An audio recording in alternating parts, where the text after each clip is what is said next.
이번 학기 우리가 연구할 게 현대 신학입니다. 그래서 현대에 접어들면서 과거 현대라고 하면은 이제 근자를 말하고 요 현대 이전을 우리가 그 시대는 어느 시대냐면 로만 가톨릭이 교황이 지배하던 그런 종교 암흑 시대를 지나가지고 또 현대에 접어들게 되죠. 그래서 그 종교 암흑 시대를 거쳐가지고 이제 그 다음에 이제 계몽주의, 자유주의 여러 가지 이제 사상들이 등장하게 되고, 그리고 현대에 들어서서 이제 많은 학자들이 현대 신학을 이끌어 오게 되고 이렇게 되어지는데, 여기에 대한 우리가 어떻게 현대 신학이 흘러가고 있는가, 요걸 살펴보면서 우리 보수 신학, 우리 학동 보수 신학이 어떠한 그 진리를 추구하고 있는가, 이걸 점검하도록 그렇게 하겠습니다. 자, 현대 신학을 우리가 살펴보면서 제1장에 들어가서 칼바르트를 살펴봅니다. 이름 많이 들어보셨죠? 칼바르트, 유명한 학자인데, 자, 그의 칼바르트의 생애를 먼저 살펴보면, 칼바르트는 1886년 스위스 바젤에서 태어났다. 그는 프로테스탄트 교도 가정에서 태어났고, 그의 아버지 블리츠 바르트는 이름난 신학자요 교수였다. 바르트는 벨렌 대학에서 신학을 하고 스위스 아르가우즈 자텐빌이라는 마을에서 목회를 하였다. 로마서 강해를 출간하고 독일 괴팅겐 대학의 신학 교수로 초청되었으며, 그리고 1930년에는 본 대학에서 신학을 교수했다. 그리고 바젤 대학에서 강의했으며 1968년 12월 9일 세상을 떠나게 되었습니다. 자, 칼바르트의 그 일생을 통해서 그가 추구했던 신학 사상, 이런 걸 우리가 다시 한번 점검할 필요가 있어요. 왜 그러냐면 칼바르트의 신학이 정통 장로교 신학은 아니지만 잘못된 것을 우리가 살핌을 통해 가지고 우리가 얼마나 정말 정통인가, 이거를 다시 확인하고, 그렇죠? 그러니까 거짓말이 드러나면 진실이 그게 참이다, 이렇게 우리가 알 수 있게 되어지잖아요. 그래서 일단은 현대 신학을 이끌어가던 대학자들을 우리가 살펴보면서 우리의 신앙을 다시 한번 점검해야 된다. 그런 의미에서 분명히 가치가 있는 거예요. 왜 그러냐 하면 이런 학자들의 그 사상, 이런 걸 살피지 않으면 나도 은연중에 그쪽으로 빠져버리고 마는 거예요. 그리고 나의 신앙 자체가 나는 진짜 정통이다, 보수다, 이렇게 하더라도 가끔은 곁길로 빠지는 경우가 있다. 그래서 그런 것을 우리가 자체 내 신앙을 올바르게 가다듬을 수 있는, 하나님 앞에서 나의 위치를 정확하게 잡을 수 있는 그것을 우리가 만들어가는데 이번 학기의 의미가 있습니다. 그러니까 만약에 일례로 신관, 그러면 칼바르트가 생각하는 신관과 우리가 생각하는 신관하고는 전혀 다르다. 그런 걸 점검하면서, 그런데 우리 중에도 요 사상에 물든 사람들이 분명히 있다는 거예요. 그래서 항시에 진짜 하나 된다는 게 그렇게 어려운 거예요. 그래서 성경에서는 어떻게 하나 되는 걸 말하냐면 믿는 것과 아는 것이 하나가 되게 된다. 이 사람들은 전부 우리와 믿는 게 다르고, 우리가 아는 그 예수를, 우리가 아는 그 하나님, 우리가 아는 신지식이 이 칼바르트의 신지식하고는 다르다는 거예요. 그런데 아까 얘기했듯이 뭐예요? 분명히 다른 것을 정확하게 우리가 확인 작업을 들어가야 나도 그릇된 길로 안 빠진다는 거예요. 나도 장담을 못하는 거예요. 나도 은연중에 내 생각과 내 사상이 가미돼 버리면 나도 곁길로 빠질 수 있다, 이거예요. 그러니까 예수님께서도 베드로에게 이 사탄아 물러가라 이런 경우도 있잖아요. 제자들에게도. 왜냐하면 베드로가 사탄이라는 얘기가 아니고 그때의 생각 자체가 사탄적 생각을 했다. 그런 의미를 말하는 거죠. 베드로야 나중에 정말 순교하잖아요. 근데 그가 성령 받기, 다락방에서 성령 받기 전에는 제자들이 전부 뭐예요? 예수를 다 버리고 도망간 자들이지 않느냐. 그런데 성령을 받고 난 다음엔 정말 제자들만큼 비참하게 죽은 사람들이 없죠. 그런 걸 이제 우리가 볼 적에 진짜 우리가 바른 신앙을 가져야 내가 생명을 다해서 내가 이 진리만큼은 전해야 되겠다. 이런 그 뜨거운 열정이 주어져야 돼요. 근데 그 열정이라는 건 뭐예요? 바른 거를 알아야 돼. 내가 생명을 다 던질 만한 이것이 진짜 진리다는 걸 발견하지 않으면 이 어렵고 힘든 목회를 우리가 어떻게 감당해 나가느냐. 사도 바울은 내 몸에 예수의 흔적을 가지노라 그랬잖아요.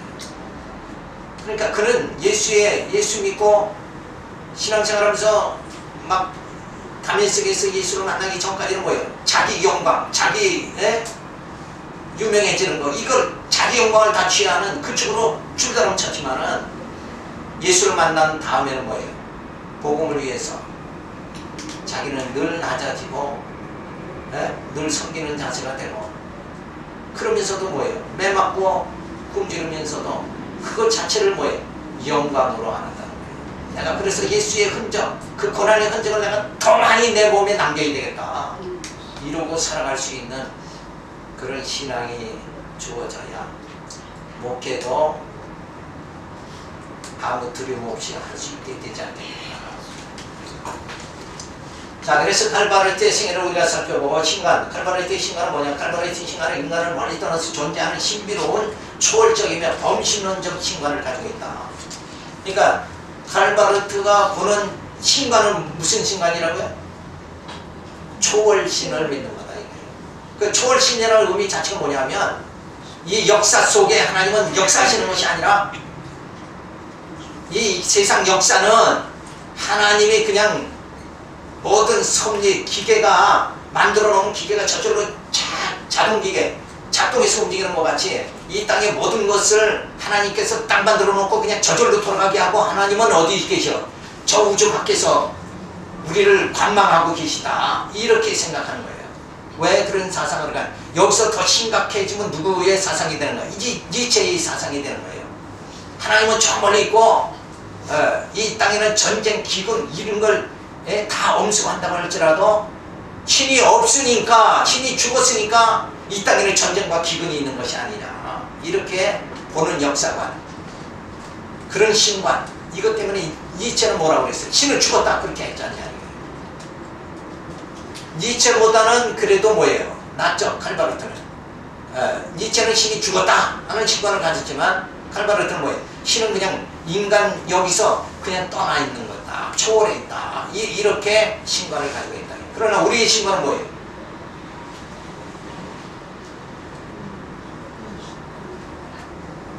네? 하나님은 멀리 떨어져 있습니까? 하나님은 신을 죽었습니까?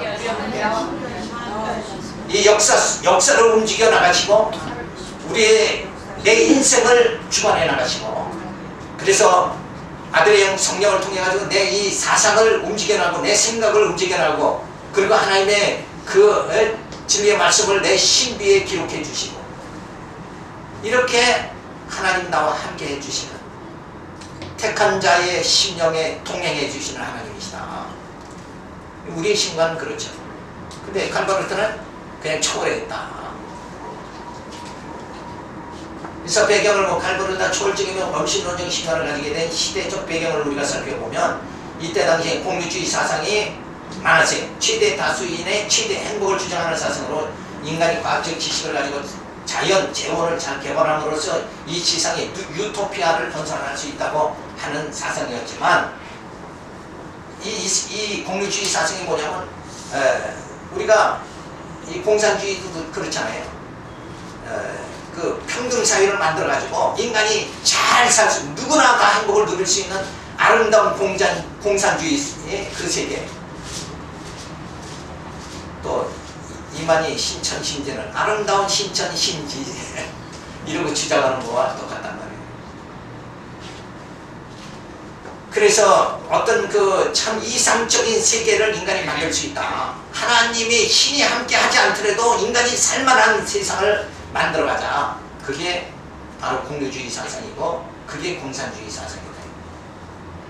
그런데 인간의 힘으로 그게 가능한 거냐?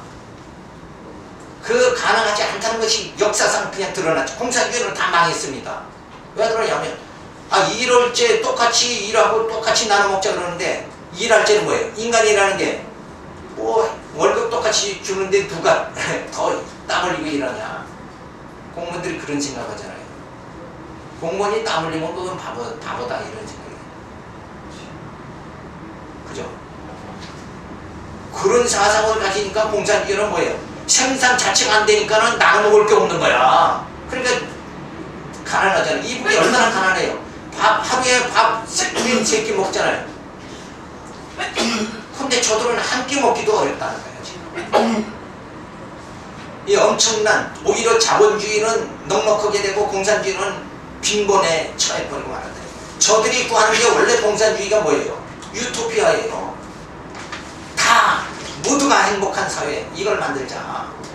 그래서 부자만 잘 살고 가난한 사람은 처참하게 살고 이런 빈부의 격차를 없애자. 이런 주장을 했지만 결국은 그건 실패할 수밖에 없어요. 왜? 인간 속성 자체가 부패하단 말이에요. 근데 우리 교회는 우리가 하나님 나라 천국에서 그것이 이루어지는 거예요. 왜 이루어지겠어요? 그 평등한 사회, 평강의 나라, 그 나라를 이룰 수 있는 건 물론 주님이 이루시고 우리가 또 거기에 들어가서 살 수 있는, 거기 천국에 가서도 네 것도 내 거, 내 것도 내 거 이러고 산다고 그러면 그 천국도 아마 콩가루 집안 돼버리고 말 거예요. 그죠? 근데 그렇게 안 된다는 거예요. 왜? 예수님이 이 땅에 오셔서 죄로 죽었던 우리를 살려가지고 성령이 오셔서 우리를 거듭나게 해가지고 우리의 이 심령을 어떻게 해요? 신의 성품에 이르도록 만들어버리잖아요. 우리를 변화시켜버리는 거예요. 변화되지 않은 사람들이 모여서 유토피아를 건설한다는 건 그건 불가능한 거고, 근데 우리는 뭐예요? 변화돼 버리잖아요. 하나님의 형상을 회복한단 말이에요. 변화됐으니까 이제 뭐예요? 그 평강의 나라가 이루어질 수 있도록 되지 않겠느냐. 그래서 우리를 이 땅에서 광야 생활 속에서 하나님은 나를 만들어 가시는 거예요. 나를 하나님의 사람으로 만들어 가시는 거예요. 내 모든 아집과 고집도 다, 내 자존심도 완전히 해체시켜버리고 나를 하나님의 사람으로 완전히 만들어 가십니다. 그래서 하나님의 그 아름다운 새널과 새 땅에 들어가서 능히 살 수 있는, 그래서 주님 오시는 날 우리를 어떻게 만든다고 그랬어요? 흠과, 주님 앞에 설 때 흠과 티가 없는 자로 만들겠다는 거예요. 그걸 누구 힘으로? 우리 힘으로? 인간의 힘으로가 아니라 성령의 능력으로 만드는 거예요. 그래서 성령 충만함을 받아가지고 우리가 정말 주의 사람으로, 하나님의 자녀로 재창조되어 버리고 만다. 그래서 예수 그리스도 안에서는 새로운 피조물이니라 로마서에서 이미 선언했어요. 저 바깥에 있는 사람하고 우리하고 지금 똑같은 것이 아니라 우리는 뭐예요? 새로운 피조물이 된 거라는 거예요. 눈 똑같이 2개 갖고 똑같이 우리도 2개 가졌다고 똑같은 사람이 아니라 겉은 똑같은데 우리 속은 달라진 거예요. 우리는 뭐예요? 그리스도의 영으로 태어난다. 그게 거듭나는 거죠. 이제는 육의 사람이 아니라 뭐예요? 영의 사람으로 되어버렸다. 그쵸? 이제는 불신앙이 아니라 신앙하는 사람으로 되어졌다. 그래서 우리의 생각도 신앙하는 이성이 발달하도록 만들었어요. 그래서 어느 것이 나에게 하나님의 깊으신 뜻이 무엇인가 살필 수 있는 이성으로 우리는 점점 자라나게 되어진다. 그걸 뭐라고 그러냐면 우리의 속사람이 날로 새로워진다. 자, 우리가 정욕으로 계속 아직과 욕심으로 살아가면 우리의 속은 뭐예요? 새로워지는 게 아니라 점점 부패되는 거다. 이게 부패. 우리의 심령은 막 진흙창이 돼버리고 만다. 이게 우리의 정욕으로 살아가고 우리는 뭐와 같다 그랬어요? 세리와 창녀와 같이 돼버립니다. 그렇게 죄로 우리는 죄 덩어리, 탐욕 덩어리로 만신창이가 돼서 창녀와 같이, 세리와 같이 그렇게 될 수밖에 없어요. 그런데 우리를 그렇게 두지 않으시고 창세전에 예수 그리스도 안에서 우리를 택하시고 예수를 보내서 우리를 구속해 주시고 성령을 보내서 인쳐 주시고 이제 교회에 세우고 진리로 우리의 영을 깨끗게 하시고 말씀으로 거룩게 하시고 그리고 신의 성품에 이르게 만드셨습니다. 이 하나님의 멋진 작품이 지금 누구를 향해 있어요? 여러분과 저를 향해서 지금 있다. 이런 하나님의 섭리를 깊이 깨달으면 야, 이 땅은 어때요? 살만하죠? 진짜 살만하다. 나를 더 이 땅에서 건강하게 더 좀 장수하면서 살게 하시다가 나를 좀 온전케 해 주십시오. 내가 온전하게 되기 전에 내 속사람이 자라기도 전에 하나님 나를 불러가면 어떻게 합니까? 그래서 장수하기를 기도해야 돼. 나를 위해서 장수하는 게 아니라 하나님 나로 정말 미숙한 나를 성숙한 나로 그렇게 만들어 가시기 위해서는 나는 이 날짜 시간이 필요한 거 아닙니까? 자, 이런 마음을 가지고 정말 우리가 그런 우리의 성숙을 이루어가면서 한편으로는 뭐예요? 우리에게 주신 사명을 우리가 또 감당해 나가야 되잖아요. 자, 어쨌든 너무 격길로 나가면은 또 진도가 안 나가가지고.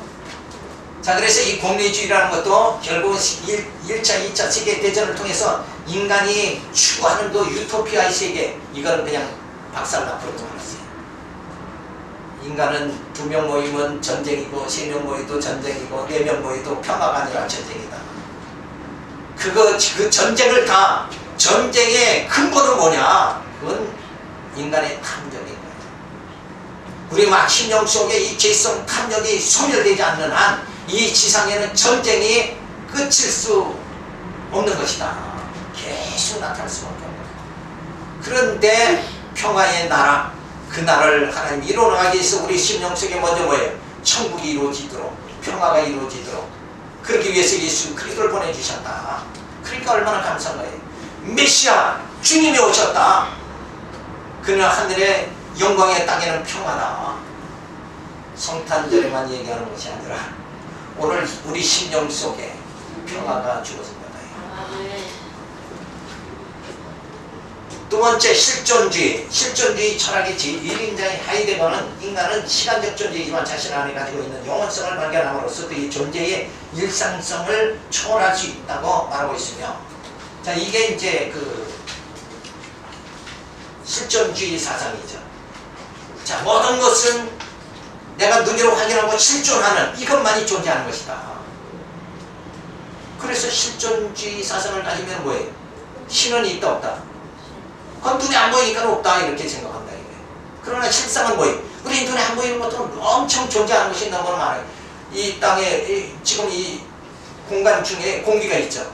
공기도 눈에 보입니까? 안 보이잖아요. 안 보여도 존재하는 거예요. 그러니까 숨을 쉬고 사는 거지. 자, 눈에 보이는 게 존재하는 것이 아니라 실상은 뭐예요? 그래서 성경은 보이는 것은 보이지 않는 것으로 말미암느니라. 그러니까 이 지금 눈에 보이는 이 시간 세계는 결국은 뭐예요? 이건 눈에 보여서 존재하는 것 같지만 이 시간 세계가 실체가 아니라 하나님의 영원 세계, 영원 세계가 존재하는 거예요. 이 땅은 이거 존재한다고 하는데 이게 진짜 존재하는 것이 아니라 뭐예요? 하늘과 진 땅이 그 영원한 나라, 거기가 실체고 이건 나중에 우리는 뭐예요? 이거 다 없어질 거다. 그러니까 그 논리가 뭐냐면은 바로 하나님께서는 이스라엘 백성을 택했죠. 섬이 이스라엘 백성을 택해가지고 저들을 번성하게, 정복하게, 통치하게 그렇게 나라를 세워주셨죠. 그 다윗의 왕국을 세워줬지만 다윗의 왕국은 결국은 그건 뭐예요? 존재하지만 그건 진짜 존재하는 것이 아니라 뭘 위해서? 요건 모형에 불과한 거고 이건 그림자에 불과한 거고 진짜 존재하는 나라는 뭐예요? 그리스도의 왕국이라는 거예요. 다윗의 왕국이 아니라 그리스도의 왕국이 진짜 존재하는 거다. 그게 하나님의 나라잖아요. 그러니까 우리는 뭘 소망하고 살아야 돼요? 다윗의 왕국이 아니라 이 땅의 유토피아가 아니라 뭐예요? 그리스도의 나라를 소망하고 살아야 돼요. 그 나라가 영원한 나라고 그 나라는 진동치 않는 나라다고 성경은 말해주고 있잖아요.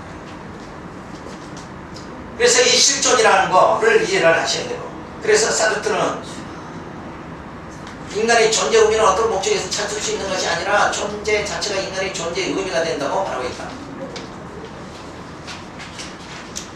그리고 인간이 자신의 자유로서 자신을 초월할 수 있는 주관적 세계를 개척함으로써 존재의 의미를 발견할 수 있다고 생각한다.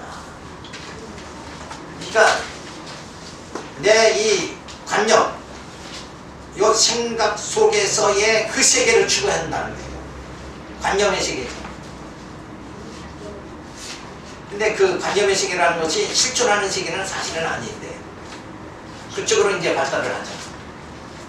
자, 그리고 인간이 자신의 자유로서 자신을 초월할 수 있는 주관적 세계를 개척함으로써 존재의 의미를 생각. 그리고 오늘날 실존주의 철학의 영향을 받은 현대인의 사상은 인간의 존재의 의미를 객관적으로 합리적으로 파악하지 않고 주관적으로 초월적으로 파악하려는 경향을 가진다. 즉 성경에 의한 계시적 차원에서 인간의 존재와 신의 존재를 파악하지 않는 것이 문제점이다. 그러니까 이 실존주의는 뭐든지 뭐예요? 이 주관적 판단을 하는 거예요. 인간을 중심으로 해서 전부 파악해놔. 그래서 신도 결국은 인간적인 측면에서 신 존재를 파악하니까 신은 뭐예요? 무속신앙자들과 같이 인간의 행복을 위해서 신은 존재하는 거다. 이렇게 생각합니다. 그래서 인간에게 해가 되는 거는 전부 그 신을 부정해버리고 만 그 결과 이와 같은 사성적 경영을 가진 현대인에게 탈바르드가 말하는 초월적 신은 대단히 매력적이지 아닐 수 없는 것이다.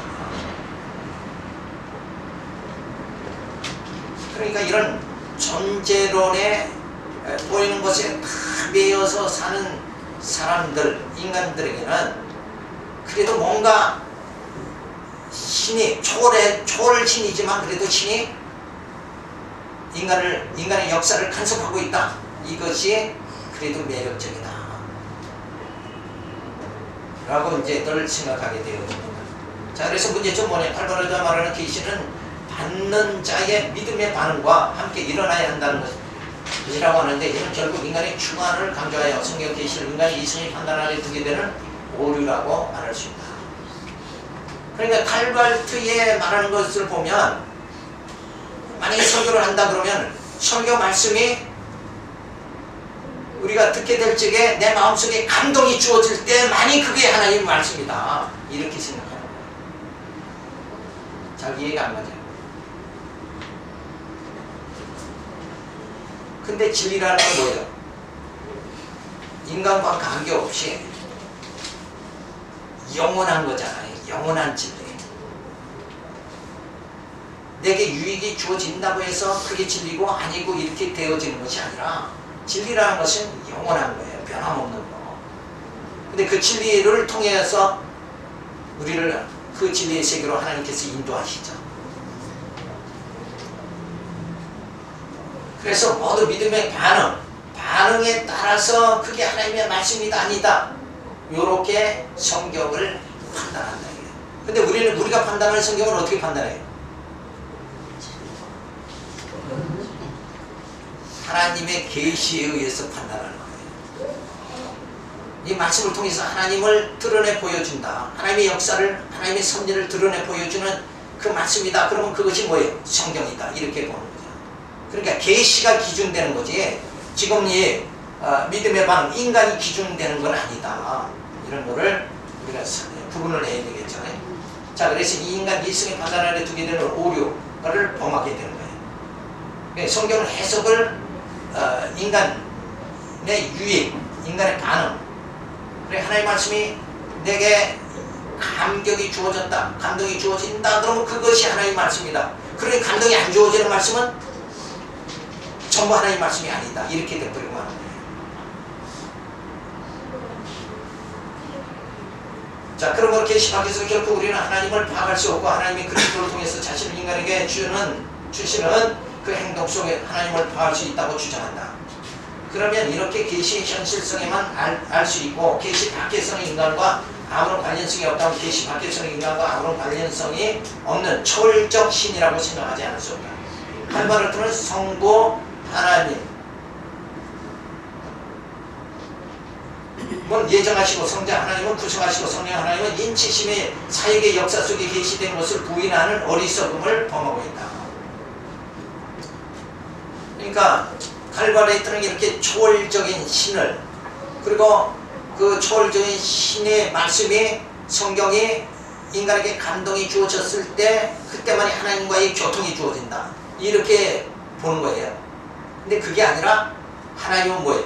우리를 창세전에 성부 하나님께서 우리를 택하시고 예수 그리스도 보내가지고 우리를 구속하시고 성령을 보내서 우리를 인쳐주시고 교회를 세우고 진리로 우리의 속사람을 새롭게 만들어 나가시고 우리를 신의 성품에 이르게 만들고 이렇게 해서 이 역사 우리의 인생 속에 하나님 직접 다 참여하시고 역사하신다. 어떤 인간과의 교류의 감동의 교류 주어질 때만 그러니까 뭐예요? 우리가 남자 여자 연애할 때도 뭔가 스파크가 일어나야 연결된다 이런 식으로 생각하면 안 된다. 신과의 어떤 연결이 어떤 눈이 맞아야 되는 것 같이 남녀가 눈이 뭐예요? 전기가 싹 맞는 것 같아. 그런 종류가 아니라 하나님은 우리의 역사 속에 오시고 내 인생 속에 오시고 나를 미숙한 나를 하나님의 자녀로 그리스도의 영광으로 나의 추한 것을 다 감싸가지고 나를 어디로 인도하시는 거예요? 하나님 나라로 인도하시는 그 역사를 직접 주관하시고 인도하시는 분이 하나님이시다. 그러니까 칼바르트의 초월신의 개념하고는 전혀 다른 거다. 근데 이제 요 사상이 약간 차이가 주어지는데 우리가 잘못하면 칼바르트의 사상으로 빠지기 쉬운 게 뭐냐? 우리가 지금 고난당하면 야, 하나님이 나와 함께 안 하나 보다. 그죠? 그거는 금방 칼바르트의 사상으로 빠지는 거다. 이 고난까지도 뭐예요? 이 고난을 통해서 나를 하나님 만들어 가신다. 하나님은 내게 좋은 것도 주시고 때로는 뭐예요? 형통도 주시고 고난도 주시면서 나를 하나님의 사람으로 만들어 가신다. 내가 예수 이름으로 핍박받는 그것까지도 뭐예요? 다 그 하나님이 나를 위해서 주시는 거예요. 그리고 하나님의 크신 섭리가 하나님의 뜻을 나타내도록 하기 위해서 내게 오늘 이 고난도 주신다. 이 고난에 대한 해석을 바로 해야 된다. 근데 병드는 거는 하나님의 뜻이 아니고 고난받는 거 하나님의 뜻이 아니고 병들면 뭔가 문제가 있어서 그렇고 하나님 멀리해서 그렇고 이렇게 생각한다는 것은 바로 칼바르트의 사상이다. 그러니까 자칫하면 빠지기 쉬운 거예요. 그러니까 잘 우리가 배워서 익혀나가야 된다. 나도 모르게 누구의 제자가 되는 거예요. 칼바르트의 제자가 되고 나도 모르게 하나님 어떻게 이럴 수 있습니까? 하나님 섭섭합니다. 내게 왜 이렇게 고통 주십니까? 이러면은 누구 제자 돼요? 신을 죽어나보다 이런 게 응연이 나타나죠. 그럼 니체의 제자가 되는 거예요. 우리는 칼바르트의 제자, 니체의 제자가 아니지 않느냐 이거예요. 그러니까 뭐예요? 하나님은 역사 속에 살아계신 하나님이다. 실존적인 하나님이다. 내 인생을 지금 이끌어 가시는 분이다. 그래서 내가 때로는 내 모습이 추한 모습으로 내 육성이 드러난다 할지라도 그 육성을 통해서 나를 하나님 뭐예요? 나를 만들어 가신다. 모세를 모세답게 만들어 가시고 그쵸? 아브라함이 거짓말을 많이 했지만 아브라함을 뭐예요? 믿음의 조상으로 만들어 가시는 분이다. 그러니까 현재 나를 보는 게 아니라 뭐예요? 주님 앞에 흠과 티가 없이 서게 하시는 그날의 모습, 나의 그 영광스러운 주님 앞에 서는 나의 영광스러운 그 모습, 지금 죄로 인해서 얼룩지고 꾀지지한 나의 모습이 아니라 나를 그 성령께서 만들어 가시잖아요. 신의 성품이 이렇게 만들고 그 하나님 사랑하게 만들고 교회 사랑하게 만들고 진리 사랑하게 만들고 그저 육신의 쾌락 쪽으로 우리가 빠지질 않고 가발을 가는 것보다 교회 가는 게 더 즐겁고 말씀 듣는 게 더 즐겁게 이렇게 만들어 가시는 하나님, 이게 나를 뭐예요? 변화시키는 거예요. 그게 변화되는 거예요. 그게 왜 인간은 뭐예요? 인간은 다 쾌락주의에 빠지게 되는 게 인간의 본성이라는 거예요. 자고 나면 야 나를 어떻게 기쁘게 할까? 오늘 뭐하고 놀지? 아이들 그러죠. 늘 생각이, 아이들 생각은 늘 오늘 뭐하고 재밌게 놀지 이 생각은. 그게 인간의 본성이라는 거예요. 근데 우리가 정말 이제 신앙생활을 진리를 깨닫고 그러면 야, 나 같은 버러지 같은 죄인의 괴수 같은 나를, 사도 바울이 말하는 것 같이 죄인 중에 괴수 같은 나를 하나님께서 어떻게 이렇게 구원의 백성 하나님의 자녀 되게 만드시고 거기다가 또 사도로서 이 사명 복음 전하는 자까지 되게 만들어 주시는가, 여기에 사도 바울은 감격을 했어요.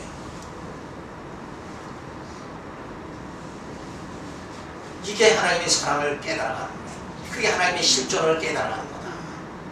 그래, 하나님은 초월하시고 하나님이 죽은 그런 하나님, 우리는 칼바르를 떠난 이체 제자가 되는 게 아니라 하나님과 동행하는 삶을 살아가시기 바랍니다. 아멘.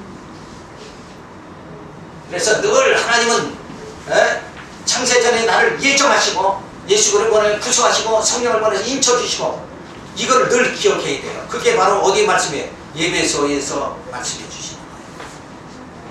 엄청난 복음의 비밀이 예배소 안에 감춰졌어요. 그걸 우리가 전체를 볼 수 있는 눈이 주어져야 되죠. 그래서 사상의 흐름을 보면 공리주의 사상, 다수의 최대 행복 추구, 그리고 유토피아식의 실현이 이루려고 했지만 결국은 뭐예요? 이 땅에는 전쟁으로 그 사상이, 유토피아 사상이 무너져버리고 말이죠. 지금은 뭐예요? 핵전쟁의 위험을 우리가 조사하니까. 핵을 만드는 인간의 구조 가지고 어떻게 유토피아가 건설되느냐 이거예요. 둘 다 불바다 안 되면 다행이지. 자, 그래서 실존주의 사상, 주관적 존재 의미만 인정하는 거예요. 객관적 존재 의미를 불인정하죠. 초월적 신관을 가져. 그래서 계시의 주관적 해석을 합니다. 그래서 믿음 밖에서는 하나님을 발견할 수 없다, 이렇게 주장하는 거예요. 근데 이 믿음 밖에서는 하나님 발견할 수밖에 없다, 발견할 수 없다 하는 말이 진짜 요 문장만 생각하면 뭐예요? 맞아요, 틀려요? 맞잖아요. 믿음 떠나서야 하나님을 어떻게 발견해요? 근데 그 믿음 자체가 뭐예요? 여기서 말하는 칼발트의 믿음 자체가 뭐냐? 그건 주관적이라는 거예요. 우리가 생각하는 믿음은 뭐예요? 그건 하나님의 선물로 주시는 거예요. 이렇게 믿음, 같은 믿음이라는 그 단어 자체도 보는 관점이 다른 거예요. 그러니까 믿음이 하나님의 선물인 것은 뭐예요? 아브라함이 믿음이 없었죠. 그런데도 불구하고 아브라함을 믿음의 조상으로 만드시죠. 그게 바로 선물이라는 거예요. 나는 내 육체의 쾌락만을 추구하는 인간의 습성인데 나의 기쁨을 추구하지 않고 하나님의 영광을 추구할 수 있고 그 하나님의 영원한 세계를 바라볼 수 있다는 것, 이 자체가 뭐예요? 그게 믿음이라는 거죠. 그 믿음의 사람으로 나를 바꿔주시는 하나님, 그 하나님의 사랑, 그 하나님의 능력, 그 하나님의 섭리를 우리는 찬양할 수밖에 없어요. 나 같은 죄인을 어떻게 이렇게 예수 믿게, 그리고 그 영광의 그 신령한 나라를 바라볼 수 있게 만들어 주시는가. 이 세상 사람들은 그저 이렇게 먹고 마시고 그냥 좋은 대로 살다 그냥 죽겠다, 이런 패배주의, 비관주의로 세상 사람은 다 빠져 있잖아요. 저들은 소망이 없어요. 그러니까 소망이, 미래에 대한, 내세에 대한 소망이 없으니까 저들은 시원시원 어떻게든지 잘 먹고 잘 살아야 된다. 그러니까 나이 먹으니까 뭐예요? 어떻게 하면 좋은 음식 먹고, 어떻게 하면 좋은 데 구경 가고, 이거밖에 없잖아요. 그러니까 막 만나면은 그냥 막, 그거밖에는 없단 말이에요. 근데 우리의 소망은 그게 아니잖아요. 우리를 완전히 변화시켜 주시고, 정말 우리를 하나님의 자녀로 다시 회복되게 만드신 하나님의 섭리, 에덴 동산에서의 아담을 다시 회복시켜 주시는 그 하나님의 역사가 누구를 통해서 주어진다? 예수 그리스도 안에서 새로운 피조물이 되게 해주신다는 이 엄청난 하나님의 섭리가 우리에게 주어진다. 그 하나님의 사랑, 나를 정말 그렇게 우리를 그렇게 썩어진 몸을 썩지 아니할 몸을 이게 그렇게 영광의 몸으로 만들어 가시는 하나님의 사랑을 생각하면 얼마나 감사해요. 그렇지 않다 그러면 나는 소망 없이 그저 하루하루 가는 것이 어디로 가는 거예요? 죽음을 향해서 가는 수밖에 없잖아요. 저도 나이가 먹으니까 점점 그게 실감이 나요. 야, 이제는 점점 갈 날만 남았구나. 근데 이제는 그런 허무주의가 아니라 야, 정말 그 영광의 주님의 영광의 그 주님을 만날 날이 점점 가까워지는구나. 이런 걸 소망을 가지게 됩니다. 자, 그래서 역사적 칭화를 우리가 살펴보면 성부와 하나님이 우리 그러니까 공유주의 사상이나 실존주의나 초월적 칭화를 다 버려버리고 우리가 믿는 것은 역사적 칭화를 가지고 있다. 역사라는 건 뭐예요? 하나님이 지금 살아계시다는 거죠. 지금 이 역사, 이 시간을 장악하시고 이 시간 속에서 나를 하나님의 자녀로 만들어 가시는 분이다. 그분이 하나님이시다. 그분의 이름은 여호와시다. 이거를 우리가 깨닫게 되겠죠. 그래서 성부 하나님께서 예정하시고 성자 하나님께서 구성하시고 성령 하나님께서 인쳐주신다. 그래서 인간의 힘으로 이 상세계를 주고 구축에 실패하자 신을 실존적 또는 초월적 신을 찾으려 하다가 실패하지만 여호와는 역사를 창조하시고 섭리 심판하시는 분임을 깨달아야 된다. 그래서 정말 이 칼발트는 그런 초월적 신관을 가지고 있지만 결국은 잘못된 것이다. 그러니까 항시 우리는 하나님이 지금 내 인생에 이 역사에 하나님은 지금 이 역사를 다 주관하시고 이끌어 나가시는 분이고 내 인생을 뭐예요? 주관하시고 이끌어 나가시는 분이다. 그래서 오늘의 나의 미숙한 이걸 바라보고 실망하지 말고 나를 만들어 가시는 하나님, 나를 나되게 만들어 가시는 하나님, 하나님의 자녀로 만들어 가시는 하나님의 그 솜씨, 이걸 바라보면 내가 나를 보고 지금 실망할 필요가 없다는 거예요. 내가 봤을 때 내가 어리석고 깨지지 하지만 그러나 하나님은 그 신령한 나라에 들어가서 능히 살 수 있도록 신의 성품으로 완전히 바꿔주신다. 그 소망을 가져야 돼요. 그래서 하나님을 그만큼 믿는 것만큼 성경을 통해서 하나님이 믿어지는 것만큼 뭐예요? 나의 모든 삶도 그렇게 하나님이 역전시켜 주실 것이다. 복권 남청되는 것만 인생 역전이 아니라 하나님은 지금 우리를 인생 역전을 만들어 가시는 거예요. 왜? 썩어질 몸이 썩지 아니할 몸으로 지금 만들어 가시잖아요. 그 하나님이 믿어지는 것만큼 뭐예요? 우리 마음속에 평안이 주어지는 거죠. 자, 조금 더 살펴보고 마치면, 자, 칼바르트의 그리스도와는 어떤가? 바르트에 의하면 칼바르트는 예수 그리스도가 하나님의 참 인간임을 가르친다. 여기까지 맞죠? 이 성육신의 교회는 하나님이 인간이 되고 창조주가 피조물이 되고 영원히 시간이 됨을 말한다. 하나님의 계시는 하나님이 하나님으로 머물 수 있는 자유, 사랑의 자유를 말한다. 영원 시간 속에서 영원히로 있을 수 있는 자유를 말한다. 여기서 우리는 존재와 행동을 동일시하는 바르트의 행동주의적 경향을 엿볼 수 있다. 그리스도를 통해서만 하나님이 존재한다는 것이 다. 역시 칼바르트의 신학적 세계는 그리스도의 이론적 세계요, 그의 신학은 그리스도 이론적 원리 지배를 받는다고 했다. 그리스도 안에 있는 하나님만을 말하고 그리스도 배후에 있는 하나님을 부인한다. 이게 칼바르트의 그리스도관은 뭐냐면 예수 안에서만 모든 게 인정되는 거예요. 예수를 통해서만 이렇게. 그게 아니라 우리는 뭐예요? 삼위의 하나님을 믿죠. 자, 그래서 성경은 분명히 그리스도를 통한 하나님의 계시가 있기 전에 삼위일체의 하나님이 자존했다는 것을 입증해주고 있다. 그러므로 칼바르트의 그리스도 이론적 원리는 기독교 성경에 기초한 원리가 아니라 인간 철학이 구성한 원리인 것이다. 이 칼바르트의 신학적 세계에 있는 그리스도적 낭만을 보고 현대인들은 영혼을 보는 것 같은 환상을 가진다. 그러나 그것은 진실로 환상이다. 그리스도를 통한 승리, 구원만을 보고 그리스도를 보내신 하나님을 망각한 상과 같은 것이다. 마치 다윗이 골리앗을 물리치는 것을 보고 자신이 승리한 것 같은 환상에 빠지지만 실상은 다윗과 함께 해주신 하나님의 능력을 발견할 때 진정한 기쁨이 주어지는 것을 알아야 한다. 그리스도이심을 깨닫고 하나님을 경외해야 한다. 그러니까 예수 믿으면 예수 이름으로 나에게 하나님께서 모든 것을 다 주신다. 그래서 예수 그리스도 중심으로 한 모든 사상, 이것이 아니라 우리는 예수를 통해서 누구를 봐야 돼요? 하나님의 살아계심을 보고 저 하나님을 경외하는. 그래서 이 모든 땅을 창조하시고 또 섭리하시고 심판하시는 분이 여호와 하나님이시다. 그래서 하나님 안에서 예수 그리스도의 모든 사역이 주어지는 거죠. 그래서 예수님은 하나님으로부터 뭐예요? 보내심을 받은 자다. 그러니 이 땅에 오셔서 세 가지 직분을 수행하십니다. 첫 번째 직분이 뭐예요? 그는 영원한 제사장으로 오셨어요. 그래서 우리 택한 자들의 죄를 다 사해 주십니다. 그래서 우리로 하여금 이 썩어질 몸이 썩지 아니함을 있도록 그렇게 만들어 주시는 거예요. 그리고 예수님은 영원한 왕으로서 우리가 스스로 천국에 이를 수가 없죠.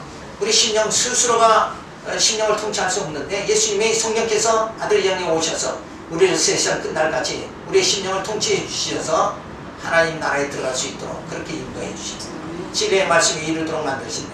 그리고 예수님은 참 선지자로 오셔서 우리로 하여금 진리 안에서 거할 수 있도록 참 생명, 예수의 생명 안에 거할 수 있도록 우리를 인도해 주신다. 그래서 이 땅에 있는 모든 이단과 유혹과 거짓 신들, 거짓 영들을 다 물리치고 오직 예수 그리스도 안에서 우리의 정말 그리스도의 영을 순수하게 그 하나님과 같이 거룩하게 우리를 인도해 주시는 그 역사가 바로 참 선지자 되신 예수 그리스도를 통해서 이루어진다. 그래서 예수님이 선지를 통해서 우리의 모든 죄를, 우리의 심령을 통치해 주시고 우리를 진리 안에서 정말 하나님을 아는 그 신지식에 이룰 수 있도록 그렇게 만들어 주신다. 그 모든 사역이 예수 그리스도를 통해서 이루어짐을 통해서 뭐예요? 하나님께서 우리를 하나님의 자녀로 세하는 것에 땅에 들어가서 영원토록 살게 그렇게 만들어 주시는 거예요. 이 모든 작품의 세계가 그 핵심에는 누구를 통해서? 그 하나님의 언약이 예수 그리스도를 통해서 성취된다. 그래서 우리가 예수를 믿음으로 천국에 들어가는 거예요. 그래서 모든 역사의 핵심에는 누가 있어요? 예수 그리스도가 계시다. 근데 그 역사를 주관하시는 이는 하나님이시다. 이렇게 우리가 알아야 됩니다.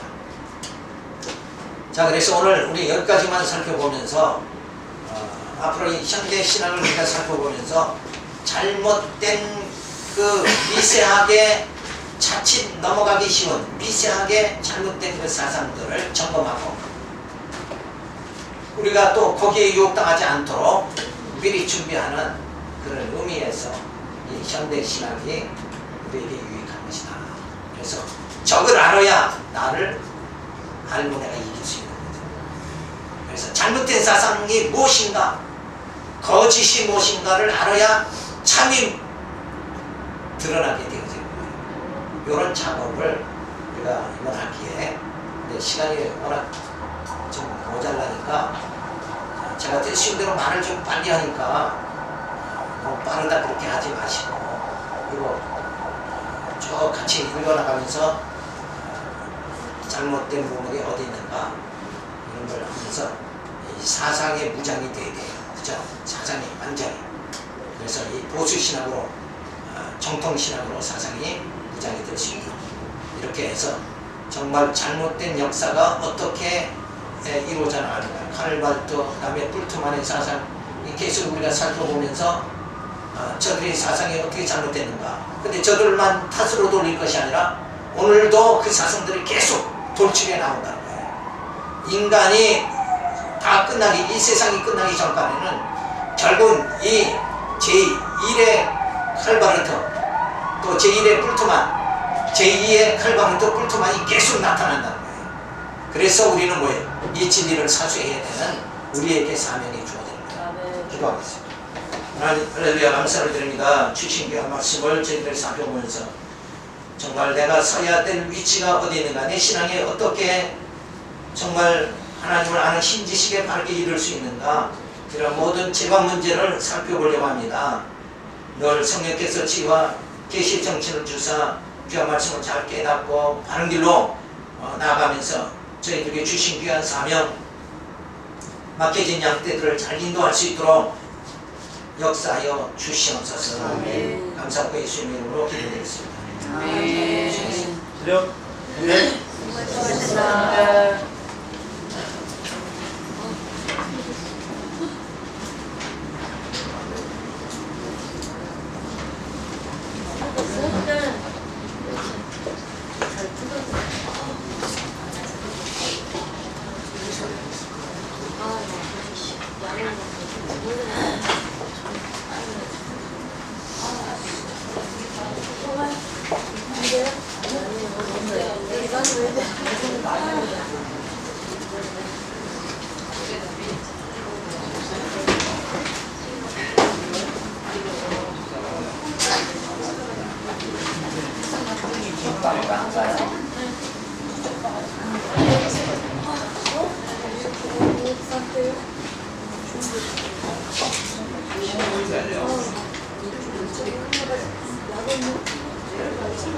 혹시 다 받으셨죠?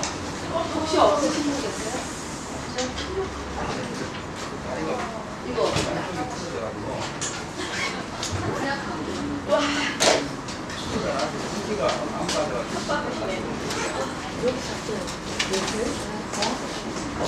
네.